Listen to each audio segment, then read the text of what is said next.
It's Heritage Month here in South Africa, and we've been having very cool conversations around heritage. We know heritage is very much linked to our identity and our memory. And across Lesotho, there is a conversation that is happening around the figure of King Moshoeshoe I, who is the founder of the Basotho nation. Despite his central role in shaping the country's political and cultural foundations, Moshoeshoe's legacy has often been sidelined or reduced to symbolic gestures. A growing body of work is now challenging that neglect and calling for a deeper, more critical engagement with his contribution. At the center of this effort is Dineo, a researcher, writer, and co-founder of a literary arts organization in Lesotho. Through a current project, she's working to reframe how Moshoeshoe I is remembered, not as a distant mythic figure, but as a dynamic leader whose ideas remain deeply relevant today. Today, Dineo is joining us on the line to speak about how she's mobilizing this reframing in town hall communities and restoring the idea of memory and the return of the king's personal belongings currently in the British Museum. Dineo, welcome on the show. This is the right place to be on Channel Africa for such a conversation. You're welcome. Dineo, are you there? I think she is muted there. Dineo, if you can unmute yourself. Can you hear me, Dineo? Yes, Okay, I can I'm hear you there. unmuted. I can hear you Okay, are perfect. unmuted now. Thank you so much. How are you doing? Okay, great. I'm doing very well. Thank you so much for having me. Fantastic. Dineo, give us a little bit of backdrop on your interests as a researcher, because that will give us info on taking the conversation forward. Got you. So I've been working in the cultural space for a solid 15 years now, and my interest has always been about what Basotho voices, what place they hold in the greater world, right? As part of the chorus of African voices. So I started off with this literary festival called Barenere, which was also in tribute to the founder of it, Diopolo Rantekwa. And through that, the campaign was to get people to read and beyond reading to be more critical thinkers as readers, right?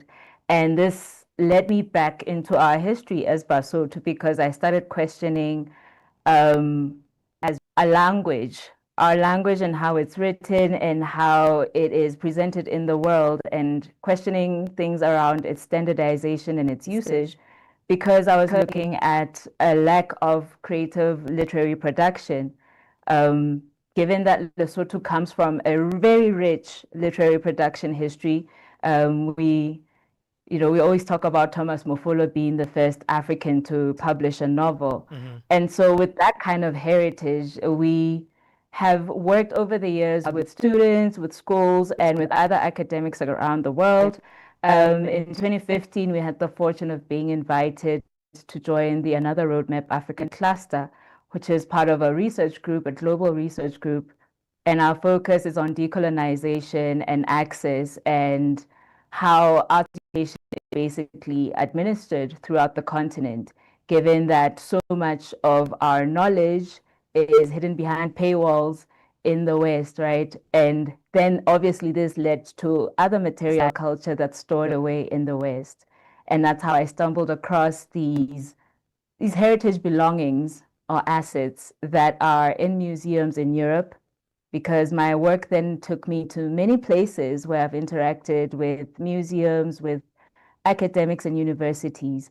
And obviously there's this interest about Lesotho because it's not very well known. And since we became a punchline a few months ago, a lot more people are interested in what we have to say and our place in the world, right? So with that, it just happened to be a very great coincidence that Open Restitution Africa put out a call to hear from researchers across the continent on restitution processes that are taking place where they are. And they've been doing this since 2023. So I was part of the fourth cohort that applied. And this was the first application from Lesotho, apparently. And Yeah, it was very well received. People were, really interested to hear about this heritage material and the histories attached to them because it's not just King Moshoeshoe's collection that's out there. There's so much more. And I was thinking also from a critical perspective, how, it's time for us also as artists, as creatives, to engage in the bigger political conversation in terms of Mm. what is our identity and Sure. how are we presenting Yeah. ourselves out to the world. We just celebrated our bicentennial last year, Oh, so there's a nice. lot to reflect on. Yeah. That's interesting. And how did you land on King Moshoeshoe the first? So in 2018, we had the stakeholder engagements that were being undertaken by the Department of Culture, right? And this was around the building of the Lesotho National Museum, which unfortunately was stalled by COVID. It kind of put everything to a stop. So the museum was supposed to have been open in 2021.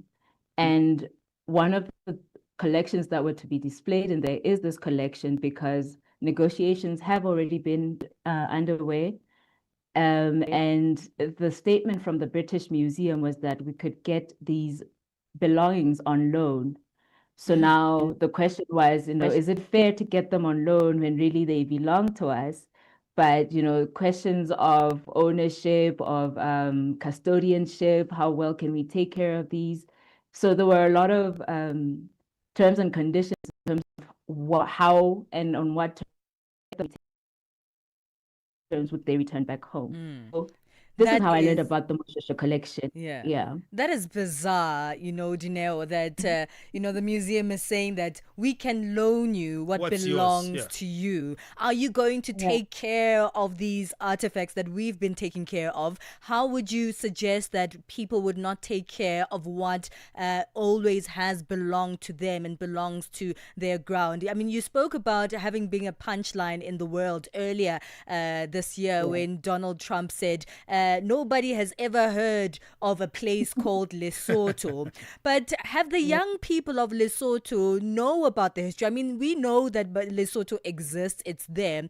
But are the young Yeah. people aware of the rich history and the importance of understanding our history as it is? Because that's how you get these statements now and maybe in the future that nobody's ever heard of Lesotho. It's also part of the Right. campaign that you're working on, isn't it? That people understand the importance of King Moshoeshoe the first, therefore really critically understanding the history of the Basotho people. Right. So young people are aware of King Moshoeshoe, right? But I don't think we delve enough into what a master statesman the man was, right? He was a military man, he was a strategist, and this narrative of peace that he's been modeled around, it also comes from a place of humility and very strategic thinking, right? And if we were to harness that, there's so much more to say through our artistic production. So, yes, there's a growing faculty of young people who are digging a little deeper into our histories and trying to create more meaningful narratives around the works that they do. So, what I'm loving since we started the campaign with the town halls is a lot more people are reading, a lot more people are digging into the archives, those available online and those available in print. They're coming to the museum, they're coming to check out exhibitions here, but also trying to engage further with the archive, right? Because it's always been here. This is why I also find most of the supplementary material that has helped me with this campaign, right? So that I'm very excited about. And I think this generation of artists and young people currently in Lesotho are super driven and super amped and are audacious and incredibly intelligent because I do pride in myself in the fact that Basotho are very intelligent people, right? And All so right, yeah, I'm really excited. let's take a break, a quick break, Dineo, and then we'll come back and continue speaking about this particular journey. What makes it challenging, and also what exactly is it that you're trying to achieve in this rekindling of history with our people here, your people in Lesotho, but really our people on the African continent. Stay with us. The rhythm of Africa, the pulse of the continent. This is Channel Africa, the African perspective. This September, Channel Africa celebrates Heritage Month, a time to honor the stories, the rhythms, and the languages that make us who we are. Whether you're in Lagos or the shores of Zanzibar, to the mountains of Lesotho or the markets of Dakar, we are united in diversity. Najivunia kuwa Mwafrika. Kukondolera Afrika ndiye nto wake. Proudly African and fabulous. Let us preserve our languages. Let's embrace our uniqueness. Let's embrace our cultures and celebrate the beauty of our continent. Channel Africa, the African perspective. Step into the heart of the day on the move with Palesa and Benjamin. We're speaking to a really intelligent and incredible individual, Dineo Segoete, who is on a mission to really revive the history of the Basotho people, really revive the history of King Moshoeshoe I, but also on a mission to bring back the King Moshoeshoe's personal belongings that are currently in the British Museum. We're finding out a little bit more about her journey. Thank you for staying with us, Dineo. Well, let's speak about the journey itself. I'm sure, you know, when you think about the idea and say, yeah, actually, I've just learned that these are the things that are over here, over there. These things belong to the Basotho people, and they're going to be really important in my mission to relearn and re-engage with the history of King Moshoeshoe I. But it can't be an easy thing to say, hey guys, bring our stuff back. You spoke briefly about that, but you know, what are the exact challenges when trying to engage in that conversation? Right. So since this OK Africa article came out, some of the comments that I've seen are around, why do I want the items back if they were given as gifts, right?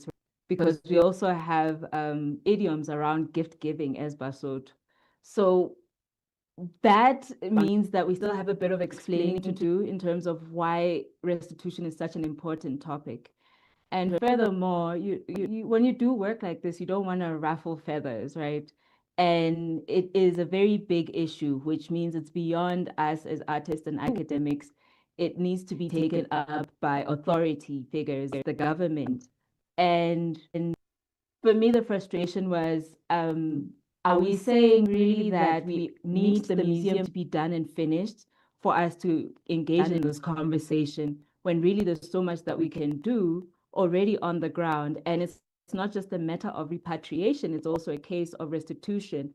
Because in my research, I've also discovered people who say, hey, I know about a pair of shoes that were owned by my grandfather, and I heard that they wound up in Paris. So that can become a restitution issue. So the biggest challenge really is getting the government on board and like really expressing the urgency of this matter, especially because we are some of the last to join the conversation on the continent. South Africa's been ahead, Nigeria's been ahead, Ghana, Uganda, Tanzania. So it's just part of, you know, the Pan-African ideal, especially in this moment when so many of us are campaigning for decolonization and reclaiming our history and stories. I mean, is the question really around the fact that it's more than a symbolic gesture to return these artifacts? Some people think it's just symbolic, but what is the deeper meaning for you, or the realities that exist within the ideas of restitution and also repatriating? Memory. You know, these belongings carry memory. They were owned by our great grandfathers and mothers, and some of them are spiritual artifacts, right? So they carry even deeper meanings in terms of what they represented and their functionality. So having them stored away in museum cabinets also means that it's depriving them of having their lives, because some of, you know, part of our heritage as Africans is that we allow things to die and we live with the afterlife, right? So in terms of our spirituality and this moment that we're in as Africans, where we're interrogating the colonial encounter, we're interrogating the place of missionaries and what they do, what they did and still do to our spiritual practices, it's very important for us to go a little deeper. There's also the question of, do we even want these items back? What if they come with all of this excess energy and we need cleansing and all of these? These are important. We need our elders to join the conversation, to guide us on, things that may have been forgotten with our westernization, especially as Africans, because that's what coloniality did to us. We know we are more knowledgeable about Western histories than our own. We're more in tune with what's happening in pop culture in America, for example, or in Europe, than our own artistic production and informing it with our own indigenous knowledge systems and practices. I mean, you've been on a journey around trying to engage with communities on these matters. How are you going about it? Because they can be very highly intellectualized, and sometimes they can be very much separated from the communities where they are born from. Sure. So my partner and I, we run this consultancy called Art First. And our whole thing is that we need to get to the 80%.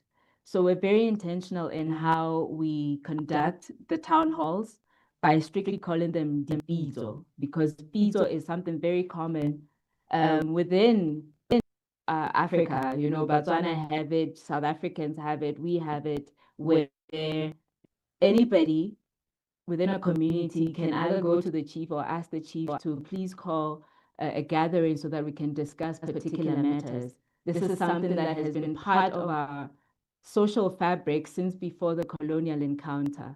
And you find that people have a lot to say. It doesn't have to be that people who went to universities or people who are sitting in big offices. It's just hearing on a very one-to-one level, on a horizontal level, where it's decentralized and every opinion matters. Because you might be surprised with insights that people bring, right? And this is the approach to really make the language accessible. So as much as right now I'm talking about restitution and reparation, and these are big words, you try to speak in your local language, you try to speak in relation to things that people can easily access. Close examples. One of the big topics recently was, the land reparations, both in South Africa and the implications for these surrounding countries. And that's a bit more complicated, and it's a more complex issue. But with these tangible items and also intangible heritage as well, because there's digital archives that are also stored away in the West. So this is a way that we found actually works very well, because this is how we find these stories. This is how people make connections. And then, for us who come from an academic background, then we can relate it back to the archive and back to the canon and see, okay, so this connects to that, and this is what the gaps are, and this is what's needed. All right, we'll have to wrap it up there, Dineo. We've run out of time. Where can we go to follow on your journey and see exactly what you're working on in terms of these community engagements, but also your journey to trying and getting back some of these artifacts from the British Museum? So we're available online, on Instagram and on Facebook. But also we'll be having a third town hall where we're inviting the high-level stakeholders to speak more directly to the, to the agents of power, to say, hey, here's our campaign. We're not trying to be forceful or anything, but here's the importance of what we're trying to do. And so we'll have this gathering in October, and then after that, we'll start trying to get more into the villages to have a more intense conversation. Yes. So what's the handle? The handle is Gifted Carrot and Art First Productions. Thank you so much. Dineo Segoete, writer, research consultant, and cultural activist. Really important work that she's doing, trying to revive history and also reclaim the legacy of the Basotho people.